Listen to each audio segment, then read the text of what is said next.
Make sure you guys hit the subscribe button if you guys are enjoying the content that we're throwing up, and make sure you guys hit the like button if you enjoy the video, and yeah, let's begin.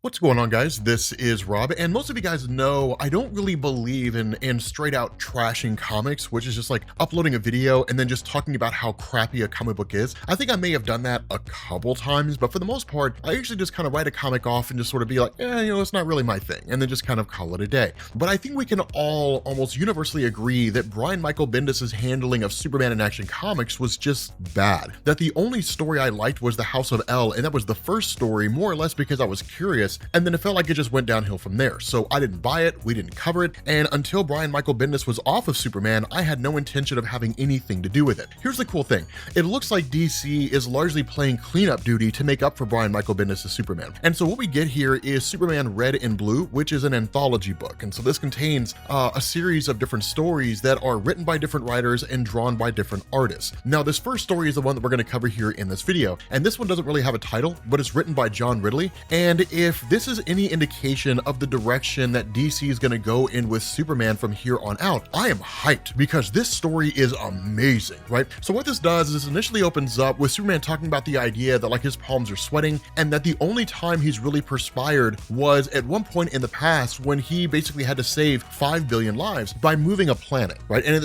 that it took every ounce of strength in order for him to be able to pull that off. The only other time he perspired like this is when he's returning to a place called Lubania here in the current moment. Now, a little bit of explanation here. Lubania, as it was depicted in DC Comics, was an actual nation state that existed in central Poland and was introduced back in World's Finest 192 and 193 in the 1970s. And the idea behind this was that Lubania was part of the Eastern Bloc at one point in time. Now, for those of you guys who are not familiar with that, as most of you guys know, we had World War II. And then following World War II, you had what was, in effect, the worldwide battle between like communism and capitalism, right? So the United States and allied countries, which promoted the idea of capitalist economics, and then you had the USSR, which was initially led by Stalin, followed by Nikita Khrushchev, which promoted communism. Now, it's not really true communism, it's Leninist communism or vanguard communism, so like communism with a central government, which is not really Marxist, it's not really the way that it was supposed to be. But what you also had was the Eastern Bloc, and the Eastern Bloc were basically a series of European countries that had been taken over by Russia and enveloped into the USSR. So this was part of Poland, this included several other nations, and so the way that it's presented here is that because the USSR ruled with an iron fist alongside any of the satellite states that were a part of it, Lubania, being one of those satellite states, was ruled much the same way that the USSR was, right? The almost complete curtail of civil liberties, no real progress, right? Just straight up oppression,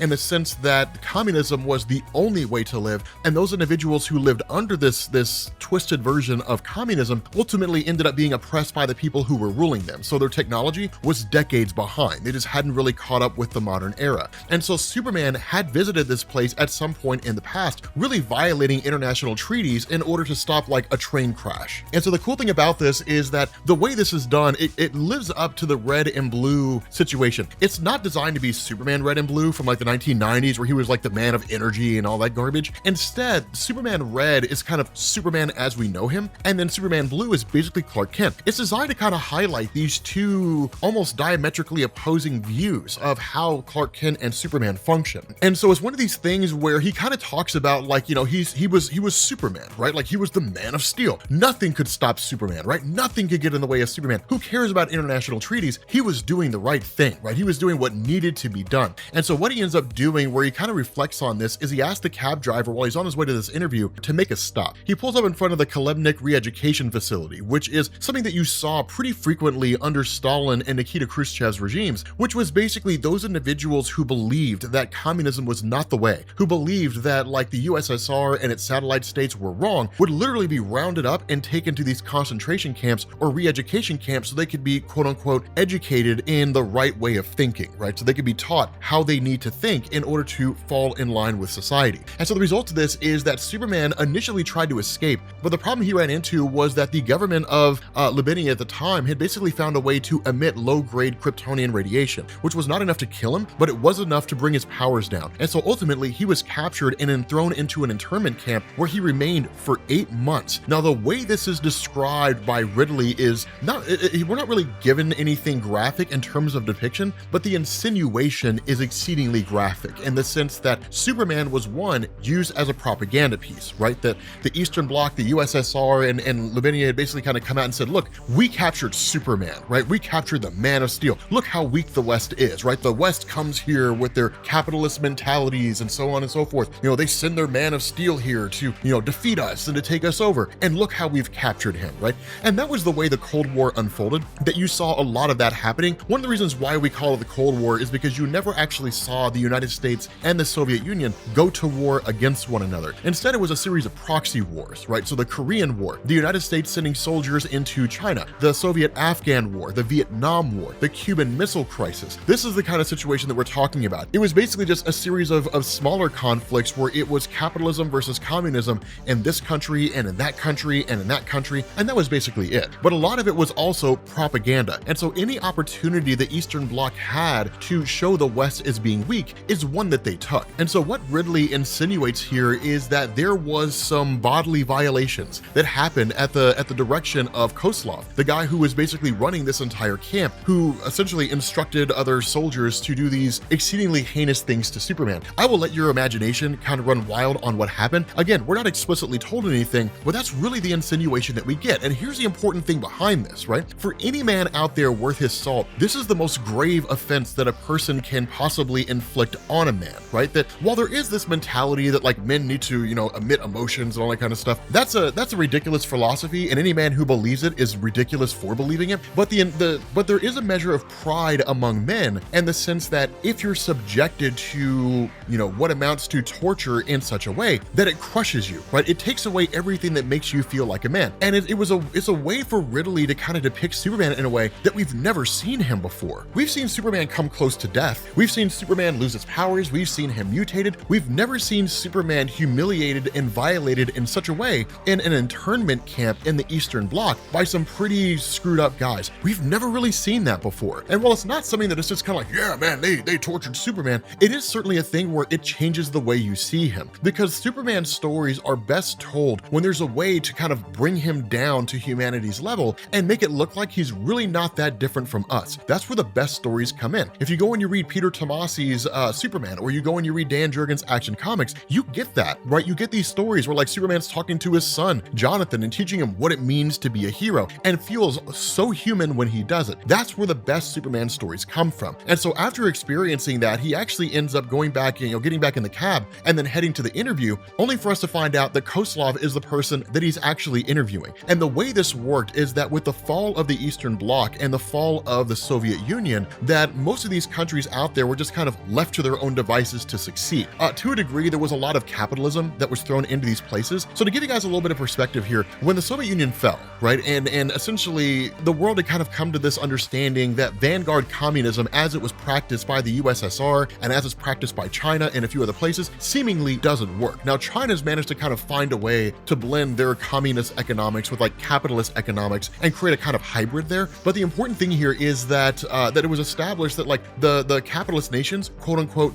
had won. And so what this led to was a lot of these countries that were formerly part of the USSR experiencing liberation. But because they had essentially lived under the yoke of oppression, both through the Germans during World War II and then the Russians post-World War II, there was no real knowledge on how to like rule, right? There was no real knowledge on like how they should function. And so what you saw was a lot of capitalist economics being injected, as well as a lot of lessons being learned where the Soviet Union had basically failed. And so this led to this particular country, Lubania, essentially experiencing this economic explosion, right? Where they started bringing in capitalism and then using it as a means to like produce goods and basing their entire economic model off of the capitalist model. They started blowing up in terms of wealth. Now, we're not given the details of this, and honestly, we don't need it. What we are told is that Koslov had actually created a company that's grown with the wealth of Lubania. But the other thing that sort of went on here, and the reason why he is effectively freed, because at one point he had essentially fallen out of favor with the ruling government of Lubania and then was actually thrown inside of his own concentration camp. And when the Eastern Bloc fell and Lubania was basically freed and liberated, he was just kind of thrown out there. But in the immediate aftermath of the fall of the Eastern Bloc, you saw what were called Truth and Reconciliation hearings. Now, for those of you guys who don't know what this is particularly important when it comes to the post-apartheid landscape in Africa, as well as really the post-World War II landscape in Germany with regards to like the events that led up to the Nuremberg trials, and even after the fall of the USSR. But Truth and Reconciliation hearings were basically a place for individuals who had experienced oppression under essentially a ruling government to get out there and to basically speak their truth. And that this was oftentimes used as evidence, right? People would get out there and you would have like these huge, expansive, long testimonies where people would talk about all the tragedies and all the tortures they endured. They would be documented, and they would be used when it came to whatever trials followed. For Kozlov, it was believed that he had basically suffered enough for the crimes that he had committed. The reality of this is that he had connections at all the right places. And so it was a way for him to basically just kind of get out and be allowed to do his thing, because nobody really wanted to stand against him. And so the reality is that while Superman's talking to him, he's kind of asking him about his company and different things along those lines and so on and so forth. And then ultimately goes in for like the hard question, right? And he asked him, do you feel any level of remorse for all the people who were tortured and died under your rule in this concentration camp? And it's beautiful the way that it's done here, because on one side, Superman doesn't really know how this guy's going to respond, right? He doesn't really know how he's going to answer that question. On one side, he hopes that he's going to be exceedingly remorseful and basically cry and spill the beans about everything that he'd done and just show this genuine human moment. On the other hand, Superman, the Superman part of Clark Kent, wants him to be unremorseful, unrepentant, and just say like, hey man, you can't make an omelet without breaking a few eggs, and I'm not sad about the things that I did, because then he could just use his heat vision and just destroy this guy right there on the spot. And it's cool to kind of see Superman's anger almost get the better of him, but ultimately, this guy, he was neither reformed nor was he remorseless. He just dodged the question, right? He basically just said, well, I mean, we all did bad things in the past, but that's the past. Now we're focusing on the future, and that's essentially it. And just sort of goes on from there. And that's where things are that's where it's so intriguing here, right? Because the interview with him ends, and ultimately Superman's like, there's not really anything that I could do. I mean, he could, right? And that's one of the things that is really established here, that really kind of says, I mean, Superman could. He could take this guy, he could fly into the sky and throw him into the sun. He could just incinerate this guy with his heat vision. He could do like any number of things to ruin this guy. But the reality of the world that Superman lives in is not every problem can be solved by just snatching a criminal up and just doing away with him. And there are some individuals out there who will seemingly just kind of get away with the things that they've done in the past. That he can take the information that he has and the statements that Kozlov made and essentially saying that like he's using cheap human labor in order to, build and manufacture products. But the truth about this is that Kozlov is not doing anything that nobody else does. And that's the crazy thing about Superman, is he kind of looks at this and says like, sure, Kozlov is using like cheap labor and he is essentially taking advantage of people. He could pay them more, but he chooses not to because, he pays them the least he can possibly get away with. But that's the world as it exists right now, right? That's just the nature of capitalism, right? The greatest financial reward for the least amount of work. It's the way capitalism functions. It's what you and I strive for, right? We all strive for the greatest reward for the least amount of work. So again, it's just kind of the nature of the world that we live in. And it really kind of lives up to the charter in the philosophy of Superman, which is leading the world into a better place. And so if he's going to arbitrarily destroy Kozlov for doing what essentially every capitalist businessman, and on a more micro level, everything that every average normal person does, then he would basically end up destroying the world. He'd kill pretty much everybody across the world because everybody engages in that practice in some form or fashion over the course of their life. And so ultimately, he's just kind of like, does anybody out there care? If anybody did care, the world wouldn't be this screwed up, right? People would do something about it. And so I care. And so I'm going to do something, right? Like I always care. No matter what the consequences are, I will always care. This is a ridiculously great story, right? It's just an amazing Superman story, and DC needs more stories like this. So with that being said, guys, we're gonna bring this video to an end. If you are new here to Comics Explained, make sure you guys hit the sub button, become part of the Rob Corps. If you guys enjoyed this video, make sure you drop a like, and I will catch you all later. Peace.